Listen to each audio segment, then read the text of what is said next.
কিন্তু একটা জিনিস নিশ্চিত করে বলতে পারি যে অ্যাটলিস্ট ম্যাডামের বাড়ির সামনে আমি কোনোদিন গিয়ে দাঁড়িয়ে থাকবো না সিনেমার মতো, বা ম্যাডামের জন্য হাত কাটা, মাথা ফাটানো।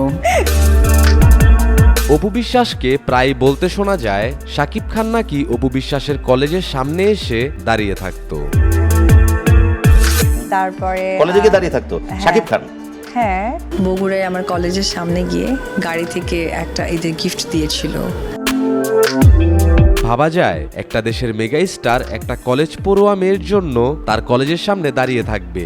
বিভিন্ন ইন্টারভিউতে এ বিষয়ে অপু কয়েকবার কথা বললেও কথা বলতে শোনা যায়নি শাকিব খানকে। শাকিবকে এ বিষয়ে জিজ্ঞেস করলে তিনি বলেন, আমি কখনোই কোনো নায়িকার কলেজের সামনে দাঁড়িয়ে থাকিনি।